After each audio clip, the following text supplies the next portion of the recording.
It's ice cream day, okay? So we are making ice cream today. Also, basically creme anglaise. Okay, so let's talk about it a little bit before I get into the actual recipe. So remember from our pastry cream video, the differences between pastry cream and creme anglaise. And so now we're essentially using a creme anglaise to make an ice cream, okay? A creme anglaise is basically a dessert sauce. It's a custard thickened with egg yolks only, but it's not near as thick as a pastry cream. And so you can use it for plated desserts, you can use it for all kinds of things. But when you freeze it, it's basically ice cream, okay? So let's talk about the ingredients that I have here.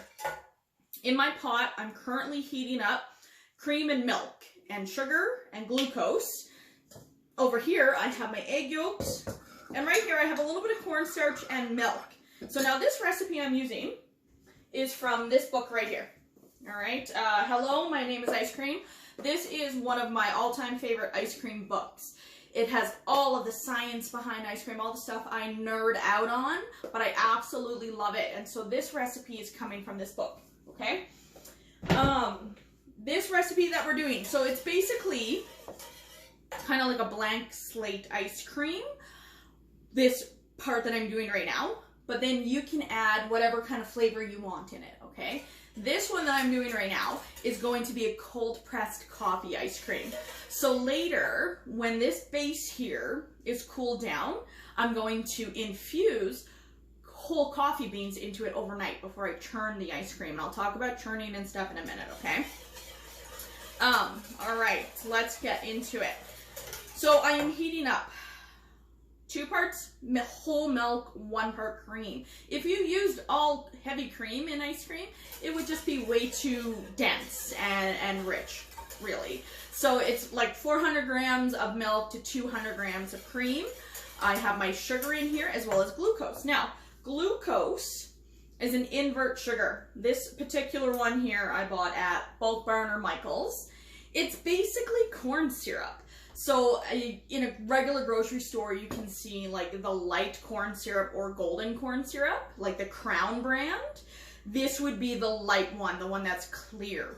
And an invert sugar just means it's like a stabilizer, okay? So it resists crystallization, but that's a whole talk in like sugar work, okay? So that's what that is. That's what I'm using that. So now I am heating up my milk, cream, sugar, and glucose until it's kind of scalding, like we talked about that in the pastry cream video. And then I'm going to add just a little bit of cornstarch here. And remember what cornstarch, now a lot of ice cream recipes do not call for cornstarch.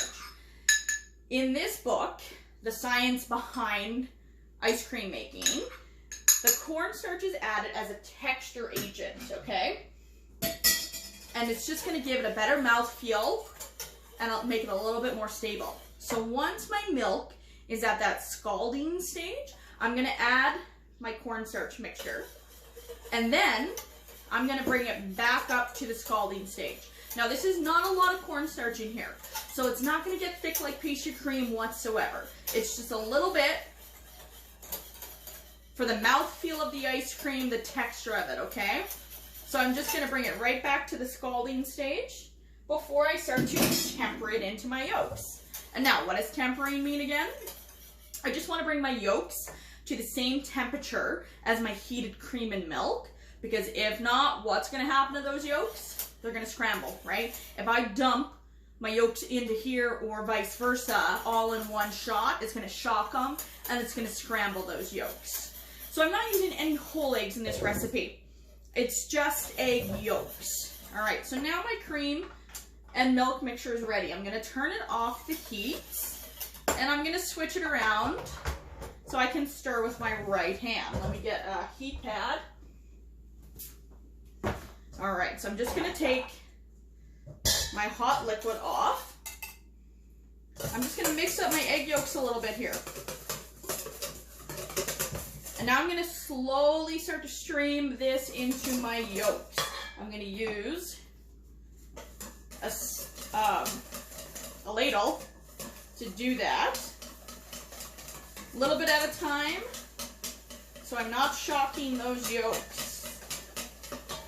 And then once I have these yolks up to the same temperature. I'm gonna put them back in the pot and we're gonna cook it again, just like the pastry cream, but just a little bit different, okay? Because like I said, this isn't gonna thicken up like the pastry cream. We just want to cook it until it coats the back of a spoon, or particularly 82 degrees Celsius. That's what we're gonna do. All right, so we're almost there. I have about, say, half of my hot cream milk mixture added. So my egg yolks are good and hot. They're not scrambled. They can go right back into the pot at this point. All right, so that's good. Okay, back into my pot. Okay, so this is a custard style ice cream. Some ice creams don't call for yolks, but because this is a custard style one, we are using yolks, and that's what thickens it up a little bit. I remember when I was in pastry school a long time ago, I was really nervous about our ice cream section. I hadn't made ice cream before. And one of the boys looked at me and he said, "Sarah, have you made creme anglaise before?" I was like, "Well, yeah, of course. Like, I've made a ton of creme anglaise. We always use it for desserts and whatnot." He's like, "Then you've made ice cream." Okay, so we'll talk about the step that separates creme anglaise from ice cream in just a bit. Now, very important, just like with our pastry cream, this is such an important step to not stop stirring here. And I have seen this in our classroom too many times to count, that all of a sudden the ice cream mixture is curdled because you're overcooking it. So I have my thermometer already here, and I said that we want to cook this until it's 82 degrees Celsius. So I'm just going to keep a really close eye on it here because it's not going to take long. It's already at 73, 74, so it's really not going to take long to get this up to 82 degrees Celsius. And I'm going to show you another little trick in just a second here, once we get it up to temp, how you can also tell if it's ready or not. All right, so we're already at 80 degrees. We're almost there. And it's still very thin. It's not thickening because we do not have a ton of cornstarch in here, right? We just used 10 grams in this entire thing, which is just simply for the texture agent. All right, so we're already at 82. That didn't take long, right? And it's starting to thicken just a titch, but we don't want it any thicker than that. That's when our eggs start to cook way too much and it gets lumpy. So the other way to check if it's done, we take a spoon, put it in, and if it coats the back of the spoon, see that? I ran my finger through it and that stayed there. It's coating it nice, so it's good. That's good to go, okay? That's how you tell if a creme anglaise, any kind of custard sauce, is good to go. All right, so now to turn this into ice cream, what do I do now, right? I have this hot, liquidy custard sauce. How does this become ice cream? What we're gonna do now is we're gonna cool it down, okay? And you need an ice cream maker. I know there's lots of recipes out there right now for like no-turn ice cream on Pinterest and stuff. And all of those are going to contain like a sweetened condensed milk or something. Some like really, really stable sugar substitute type thing. But this is real ice cream we're making, okay? The real creamy stuff that you would get at like Village Ice Cream or Made by Marcus. This is just as good, trust me. So what we're going to do, we're going to cool it down. I'm gonna put it back in my bowl here. And in my sink over here, I've already prepared a cold water bath, okay? So an ice bath, you can do cold water, and we just wanna shock it to lower the temperature really fast. And then it needs to sit overnight. So that's where I was talking about. I'm gonna infuse my whole coffee beans into this overnight.